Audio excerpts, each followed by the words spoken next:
la plume, le marché du livre est globalement en baisse, mais en revanche, les ouvrages de cuisine sont en pleine croissance et il y en a pour tous les goûts. Sur place ce matin, Karine Comazzi, Philippe Turpot.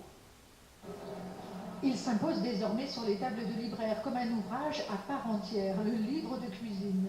Et ce ne sont pas les petites miettes de l'édition. Avec 1500 titres par an, 5% des livres vendus sont des livres de recettes. Il y en a pour tous les goûts.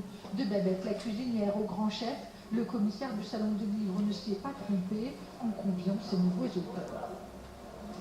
On a des espèces d'ovnis qui arrivent, Cyril Lignac, Jamie Oliver, et qui sont très médiatiques. Et les émissions de télé poussent aussi la vente de livres. Mais le livre de cuisine a toujours été très présent. Mon grand-oncle était cuisinier, j'ai son Pélabra, mon père était cuisinier, j'ai son Bocuse. Il y a une transmission, la recette de grand-mère, c'est aussi le livre. Rançon du succès, le secteur est désormais très concurrentiel face aux grosses maisons d'édition et pire encore, à Internet, les petits éditeurs doivent trouver leurs recettes. Il va falloir aller dans la pertinence et dans le bel ouvrage. Et nous, c'est effectivement ce qu'on essaye de faire, travailler les livres avec des papiers de création de façon un peu artisanale et trouver des sujets qui soient décalés.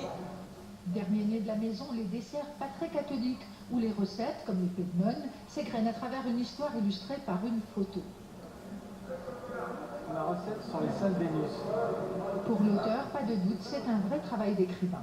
Un peu de jello. J'essaie de faire des bouquins de cuisine un peu à part, un peu qui dérangent un petit peu, quoi. Donc l'histoire vient, le thème vient avant la recette elle-même. Allier les nourritures de l'âme à celles du corps, ces ouvrages suscitent l'envie de lire, de cuisiner et de déguster. Voilà pour l'actualité de ce samedi.